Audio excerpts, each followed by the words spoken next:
नमस्कार, मी ॲडव्होकेट जीवन दत्त आरगडे, बार्शी शहर काँग्रेस कमिटीचा कार्याध्यक्ष।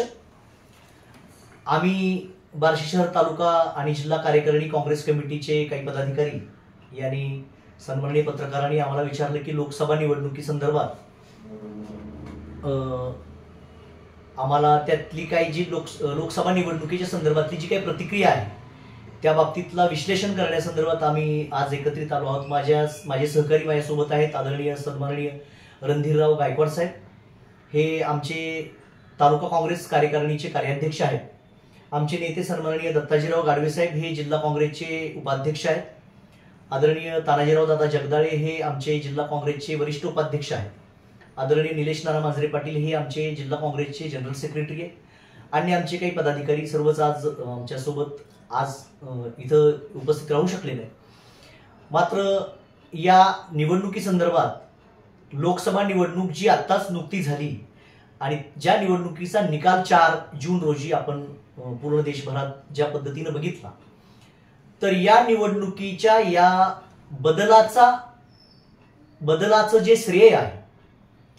प्रामुख्यानं बार्शी तालुका आणि लोकसभा धाराशिव मतदारसंघाच्या अनुषंगाने जर आपण विचार केला तर बार्शी तालुक्यातलं सुद्धा आणि सगळंच जर म्हटलं तर ते सगळं श्रेय हे उमेदवाराची इंटरॅक्टिव्ह परफॉर्मन्स जी मागच्या 5 वर्षामध्ये उमेदवारांनी लोकल कोणत्याही पॉलिटिशियनवरती डिपेंड न राहता जी काही त्यांनी सेल्फ रिलायन्स इंटरॅक्टिव्ह डायरेक्ट थेट जनतेशी त्यांनी संवाद साधला। कोरोनाच्या मध्यंतरीच्या महामारीच्या कालावधीमध्ये ज्या पद्धतीनं आदरणीय खासदार ओमराजे निंबाळकर यांनी जे काम केलं,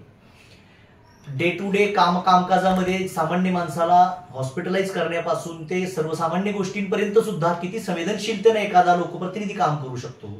त्याचा एक आदर्श त्यांनी पूर्ण राजकीय पटलावरती नवीन एक पायलट प्रोजेक्ट म्हणून ठेवला आणि अशा पद्धतीने त्यांचा परफॉर्मन्स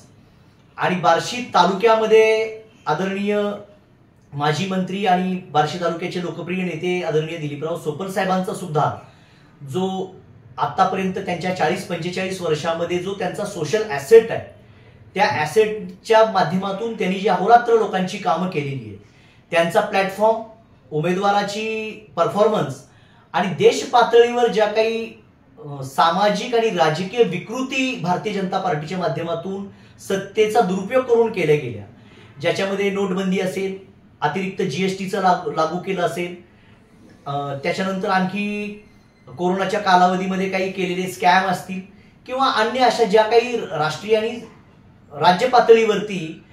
प्रामुख्यानं मराठा आरक्षणाच्या संदर्भात जी भूमिका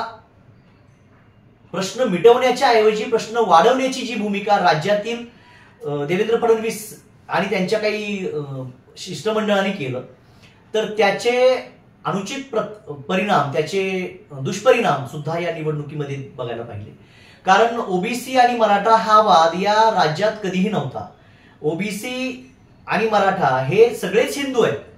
पण ओबीसी विरुद्ध मराठा वाद लावण्याचं काम मराठा आंदोलक, मराठा आरक्षणाचे जे आरक्षणासाठी ज्यांनी संघर्ष मोठ्या प्रमाणावर उभारला असे आदरणीय मनोज जरांगे पाटील यांनी गरजवंत मराठ्यांचा लढा आणि गरजवंत मराठ्यांच्या मागण्या या त्यांनी पुढे आणल्या होत्या। पण त्या मागण्या पुढे आणताना राज्य सरकारने त्यांचं आंदोलन योग्य पद्धतीनं हाताळून गरजवंत मराठ्यांना जी अपेक्षा आहे, त्यांचं जे काय विकासाचा अनुशेष भरून काढायचा आहे, सामाजिक न्यायाच्या भूमिकेतून त्यांच्यावर जो अन्याय होतोय, त्यांची जी असूया आहे, या सगळ्या गोष्टी बघण्यापेक्षा त्याबरोबर पॅरलल एक वाद तयार केला आणि छगन भुजबळ हे राज्यात मंत्री असताना छगन भुजबळांना ओबीसीचा नेता म्हणून राज्यात त्यांच्याच कॅबिनेट मधला माणूस राज्यामधल्या मनोज जरांगे पाटलांच्या आरक्षणाला विरोध करणारा एक ओबीसीचा एक फॅक्टर आणि ओबीसी विरुद्ध मराठा असा कृत्रिम वाद तयार करण्याचा प्रयत्न हा देवेंद्र फडणवीसांकडून झाला आणि त्याच्याच बाबतीतले जे साईड इफेक्ट झाले, त्याची जी काही रिॲक्शन आली, त्या रिॲक्शन मधून लोक समजलं, लोक साक्षरतेचं वेगवेगळे विश्लेषण जर केलं तर अक्षर साक्षरतेपेक्षा आता सुज्ञतेची साक्षरतेची जे काही लोकांमध्ये आलेली आहे ती साक्षरता ही फक्त आणि फक्त सोशल मीडियामधून आलेली. त्याच्यामध्ये युट्यूब चॅनल असतील, फेसबुक पेजेस असतील, आपण डिजिटल माध्यमातले जे काही सक्रिय पत्रकार आहेत, कुणाचे किती सबस्क्रायबर आहेत, कुणाचे किती व्ह्यूज आहेत, यापेक्षा त्यांनी प्लॅटफॉर्म दिला. आणि जर मुद्दा महत्वाचा असेल तर तो जागतिक लेवलला सुद्धा तो ओबामापर्यंत पोहोचतो. त्याला काही बाउंड्री नसते. एखादं वर्तमानपत्र, पूर्वी जे मुख्य माध्यमं होती, वर्तमानपत्र किंवा वृत्तवाहिन्या, याच्यामध्ये वर्तमानपत्र वाचण्यासाठी त्या वाचकाला किमान साक्षर असणं गरजेचं होतं. मात्र युट्यूबवरती एखाद्या निवृत्ती महाराज देशमुखांचं भाषण ऐकायचं असेल किंवा राहुल गांधींचं भाषण ऐकायचं असेल तर त्याला अक्षर साक्षर असण्याची गरज नाही. त्यामुळे निरक्षर माणसाला सुद्धा डोळस करणारा हा जो डिजिटल माध्यम आहे, हा जो सोशल मीडिया आहे, ह्या सोशल मीडियाच्या माध्यमातून जे लोकांच्या डोळ्यात अंजन घातलं गेलं, लोकांना जे साक्षर केलं गेलं, लोकांना जे सुज्ञ बनवलं गेलं, त्यामुळं लोकांना खऱ्या खोट्याची कंपॅरेटिव्ह चार्ट काढता आला आणि खऱ्या खोट्याची तुलना करून खरं काय खोटं काय हे सोशल मीडियामधून लोकांना समजलं. त्यामुळे या निवडणुकीचं श्रेय निश्चितपणे मागच्या 10 वर्षामध्ये अतिशय काही अन्य कारणास्तव मरगळ आलेल्या काँग्रेस पक्षामध्ये आमचे देशाचे नेते आदरणीय राहुल गांधी यांनी जो झंझावाती भारत जोडो यात्रा, भारत न्याय यात्रा काढली आणि त्याच्यामधून जे त्यांनी लोकांपर्यंत पोहोचले, लोकांमध्ये मिसळले आणि कुठलाही अभिनिवेश न ठेवता प्रत्येक तळागाळातल्या प्रत्येक सामान्य घटकांचा आवाज ऐकून घेतला आणि त्यांचं नेमकं काय म्हणणं आहे, लोकांच्या मनात काय चाललेलं आहे, न्याय कसा दिला पाहिजे, अन्याय काय होतो, या सगळ्या बाबतीतला त्यांनी जाणून घेण्याचा प्रयत्न केला. आणि जे त्यांनी हे काढला, अजेंडा काढला, जे वचननामा काढला काँग्रेसचा, तो वचननामा हा अतिशय अपिलिंग वचननामा होता. जे इंडिया अलायन्समध्ये जे घटक पक्ष होते ते सगळे पक्ष हे पुरोगामी विचाराचे होते, सेक्युलर विचाराचे होते, मानवतावादी दृष्टिकोनातून त्या सगळ्या पक्षांनी काम केलं. आणि त्यामुळं आपल्या बार्शी तालुका आणि परिसरामध्ये वरती देशाचे मोदी त्यांनी केलेली एकाधिकारशाही, त्यांनी लोकशाहीच्या विरुद्ध केलेली आक्रमण, देश विरुद्ध व्यक्ती अशी झालेली ही निवडणूक. आणि त्याच पार्श्वभूमीवरती आपल्या बार्शी तालुक्यात सुद्धा काही अंशी तसंच झालं होतं की एकाधिकारशाही, एकच माणूस क्रेडिट घेतो, सामूहिक नेतृत्व ज्याला म्हणतो आपण, पार्टी पॉलिटिक्सच्या माध्यमातून कोणतंही नेतृत्व हे काही एकटा माणूस नेतृत्व करू शकत नसतो. त्यासोबतची जी काही संघकार्य असतं, टीम असते, त्या टीमला सुद्धा सोबत आपण लाभामध्ये घेतलं पाहिजे, सगळ्या निर्णय प्रक्रियेमध्ये घेतलं पाहिजे. दुर्दैवानं मोदींच्या बाबतीत देश पातळीवर तसं होताना बघितलं नाही आणि आपल्या राज्यातही देवेंद्र फडणवीस हे कुणाला सोबत फारसं निर्णय प्रक्रियेमध्ये घेत नव्हते आणि आपल्या तालुक्यातही परिस्थिती तशीच होती की इथले जे आमदार आहेत त्यांनी फार काही निर्णय प्रक्रियेमध्ये कुठल्या ज्येष्ठांना किंवा तरुणांना किंवा त्यांच्या समकालीन सहकार्यांना फार काही निर्णय प्रक्रियेत घेतलेलं मला आढळलं नाही. आणि याच्यातून काय झालं की नाराजी जी वाढली, तर त्या नाराजीतून हे जे घडलं तर त्याचे सगळ्याचे एकत्रित परिणाम म्हणून या निवडणुकीमध्ये श्रेय द्यायचं म्हटलं तर सगळ्यात मोठं श्रेय हे सोशल मीडियाला, कारण मेनस्ट्रीम मीडियाने खूप साऱ्या गोष्टी लपवल्या. त्यामुळे या निवडणुकीमध्ये आपण म्हणतो लोक सुज्ञ आहेत, लोक साक्षर आहेत, पण लोकांना सुज्ञ करण्यासाठी आणि लोकांना साक्षर करण्यासाठी ज्या माध्यमांनी एज्युकेट केलं आणि ज्या लोकांपर्यंत सुज्ञ लोकांची मतं पोहोचली, अशा सोशल मीडियाला खरं तर याचं 1 नंबरला श्रेय. 2 नंबर श्रेय आपल्या बार्शी तालुक्यापुरतं असेल तर सोपल साहेबांच्या मागच्या 40 वर्षामध्ये त्यांनी जे पुण्यकर्म केलं, त्यांनी ज्या लोकांच्या प्रत्येकाच्या व्यक्तिगत जीवनामध्ये त्यांनी जे काही आनंद आणलेला आहे, त्यांनी जे काम केलेलं आहे त्यांना, आणि त्यांनी इथं प्लॅटफॉर्म दिला आणि उमेदवाराचा स्वतःचा ऍक्टिव्हिटीचा परफॉर्मन्स, इंटरॅक्टिव्ह राहण्याचा परफॉर्मन्स, अशा सगळ्यांची गोळाबेरीज म्हणून या निवडणुकीमध्ये अभूतपूर्व 1 नंबरचं यश. तांत्रिकदृष्ट्या ते 2 नंबरला असतील, मात्र कसलाही दमडीचा खर्च न करता, लौकिक अर्थानं कुठलंही फार ज्या भांडवली निवडणुका आता झालेल्या आहेत कसलाही खर्च न करता, लोकांच्या प्रेमावरती निवडून आलेले देशातले 1 नंबरचा जरी म्हटलं तरी चालेल. तांत्रिकदृष्ट्या महाराष्ट्रात ते 2 नंबरला आहेत, पण माझ्या निरीक्षणामध्ये लोकप्रियतेच्या दृष्टीनं आज ते देशात 1 नंबरच्या मताधिक्याने ते निवडून आलेले. त्यामुळे सर्वप्रथम मी सोशल मीडियाचं अभिनंदन करतो, सोशल मीडियाचे आभार मानतो, आदरणीय सोपल साहेबांचे आभार मानतो आणि उमेदवाराच्या परफॉर्मन्समुळं ज्या पद्धतीनं अशा अराजकता तयार करणाऱ्या विचारांना पासून या लढाईमध्ये आपण जिंकू शकलो, त्यामुळं उमेदवार आणि विद्यमान नवनिर्वाचित खासदार आदरणीय ओमराजे निंबाळकर यांचं मी पुनश्च एकदा अभिनंदन करतो. यामध्ये जे घटक पक्ष सहभागी होते त्याच्यामध्ये शिवसेना, उद्धव ठाकरे गट, आदरणीय माजी नगराध्यक्ष राष्ट्रवादीचे नेते विश्वास भाऊ, त्यांचे चिरंजीव उपनगराध्यक्ष आदरणीय कृष्णराज नाना बारबोले, सोपल साहेबांची सगळी टीम, उद्धव ठाकरे गटाची सगळी टीम, आमचे काँग्रेसचे सर्व सहकारी आणि या सगळ्यांनी एकत्रितपणे कसलाही अभिनिवेश न बाळगता, कुठलाही मतभेद न ठेवता, कुठलीही कसलीही अपेक्षा न करता, मान मरातबाची किंवा कुठल्याही लाभाची सर्वांनी खांद्याला खांदा लावून एकत्रितपणे काम केल्याचा परिपाक म्हणून या निवडणुकीमध्ये हे अभूतपूर्व यश, जे की 55,000चा लीड म्हणजे हे अमेझिंग मॅजिक फिगर आहे. आणि त्यामुळे पुन्हा एकदा मी सर्व जनतेचंही आणि माध्यमांचा आभार मानतो की माध्यमांनी सगळी मतं जनतेपर्यंत पोहोचवली, जनतेने ती मतं ऐकून सुज्ञ झाले आणि ह्या सर्व प्रमाणित नेत्यांनी, ज्यांना आपण ओपिनियन लीडर म्हणतो, अशा प्रमाणित नेत्यांनी लोकांना परत अजून एकदा आपण काय योग्य काय अयोग्य हे पटवून देण्याचा प्रयत्न केला. याच्यामुळे सगळ्या टीमचं हे यश आहे. त्यामुळे सगळ्या टीमला मी हे यश अर्पण करतो. याचबरोबर आगामी ज्या सगळ्या स्थानिक स्वराज्य संस्थांच्या निवडणुका आहेत, आता नगर परिषद आहे, बाजार समितीची निवडणूक आता आलेली आहे, बाजार समितीवरती सुद्धा आता मुदतवाढ दिलेली आहे, त्यामुळे बाजार समितीचा कालावधी संपलेला आहे. बार्शी नगर परिषद आहे, पंचायत समिती आहे, अन्य काही ज्या निवडणुका येणार आहेत आणि येणारी विधानसभा निवडणूक आहे, या सगळ्या निवडणुकांमध्ये भारतीय जनता पार्टीच्या देशविघातक विचारांना समरूप असणाऱ्या सर्वच पक्षांना एकत्रित घेऊन समविचारी पक्षांची कुठेही आमची मोठ न तुटता आम्ही सोपल साहेबांच्या नेतृत्वाखाली इथून पुढचं जे बार्शी तालुक्यातल्या सगळ्या निवडणुका यांना सामोरं जाणार. बार्शी शहरातील सर्व पदाधिकारी, राष्ट्रवादीचे माजी नगराध्यक्ष विश्वासभाऊ बारबोले, माजी मंत्री दिलीप सोपल, त्यांचे कार्यकर्ते, राष्ट्रवादीचे कार्यकर्ते आणि काँग्रेसच्या सर्व कार्यकर्त्यांनी मिळून काम केलं, त्यामुळे हे यश आलेलं आहे. नमस्कार, मी तानाजी जगदाळे, वरिष्ठ उपाध्यक्ष सोलापूर जिल्हा काँग्रेस कमिटी. आज या लोकसभा निवडणुकीच्या संदर्भात लोकसभा मतदारसंघापुरता आणि राज्याच्या संदर्भाने विश्लेषण आणि थोडक्यात जे काही कारणं या विजयाला पूरक ठरली त्याबद्दल सविस्तर मुलाखत आमचे नेते माननीय ॲडव्होकेट जीवनदत्तजी आरगडे यांनी आत्ताच संपूर्णतः माहिती थोडक्यात सांगितलेलीच आहे. परंतु दोन शब्द जे आहेत ते मतदारसंघापुरते मी या ठिकाणी व्यक्त करतो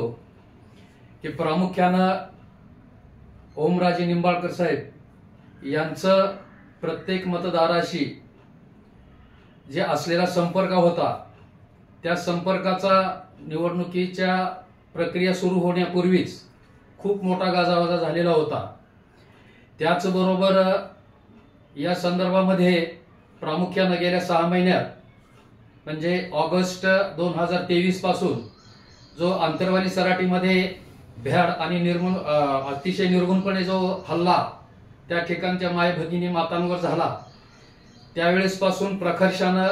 राज्यामध्ये युती सरकारच्या विरोधात वातावरण तयार व्हायला चालू झालं. याच कालावधीमध्ये माननीय ओमराजे यांनी संसदेमध्ये आरक्षणाचा, शेतकऱ्यांच्या शेतमालाच्या भावाचा, त्याचबरोबर शेतकऱ्यांच्या आर्थिक मदतीचा ही विषय त्यांनी संसदेत हाताळला आणि प्रचारादरम्यान यांनी याचे पुरावे पण त्यांनी काही प्रमाणात सादर केले. याचा प्रामुख्याने या ठिकाणी निश्चितच फरक पडलेला आहे. या अनुभवाच्या दरम्यान माननीय खासदार साहेब यांनी सांगताना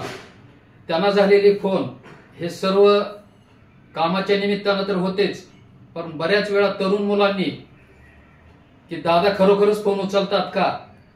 हे पाहण्यासाठीही फोन केले आणि काही कामामुळं दादांना फोन नाही उचलता आला तर प्रत्येक वेळेस दादांनी परत परत फोन केले, याचा एवढा प्रचार झाला की त्याला नाविन्यानं दादांना प्रचार करण्याची फारशी गरज पडली नाही, हा मुद्दा. त्याचबरोबर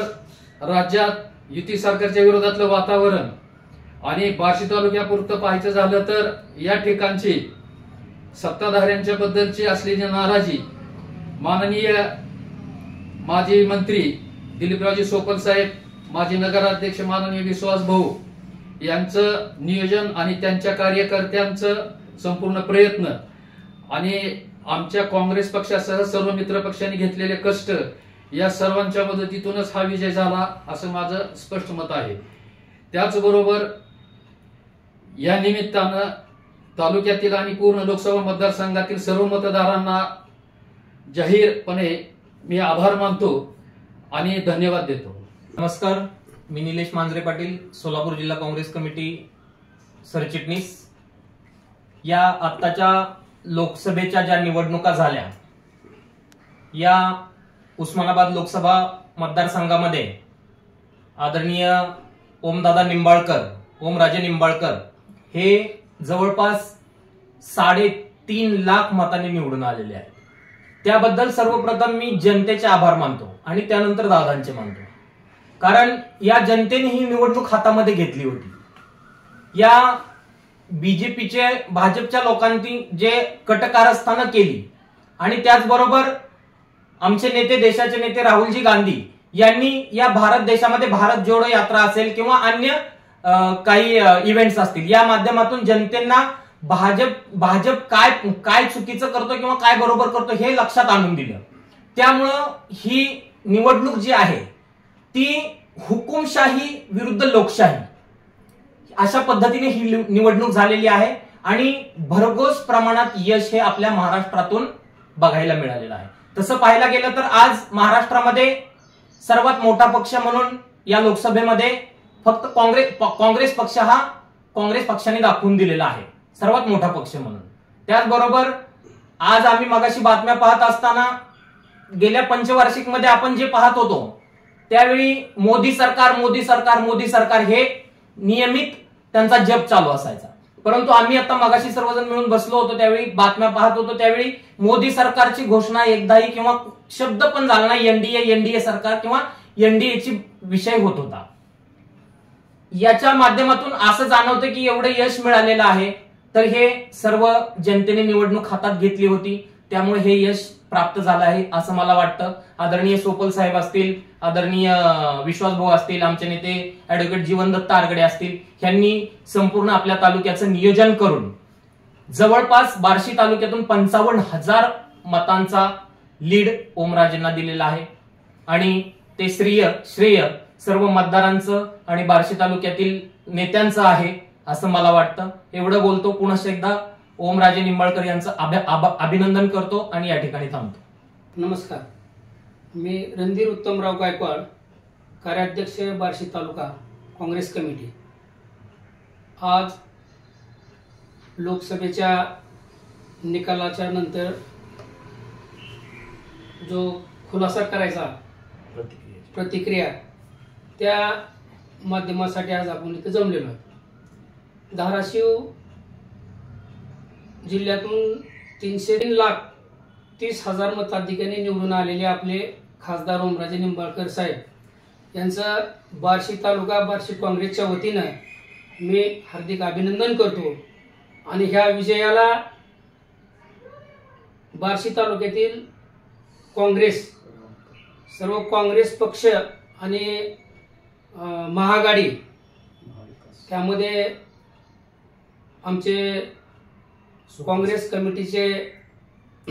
आमचे नेते, बार्शी शहर अध्यक्ष आदरणीय जीवनदत्त आरगडे साहेब, माजी मंत्री दिलीपरावजी सोपल साहेब, माजी नगराध्यक्ष विश्वास बारबोले आणि आमची सर्व टीम, आम्ही अहोरात्र परिश्रम करून या ठिकाणी नियोजन केलं आणि काँग्रेस पक्ष यांच्याबरोबर फार ताकदीने उभारला, त्याचंही फलित आहे. आणि हा जो निकाल आहे, जनतेचा जो आक्रोश होता सरकारविरोधी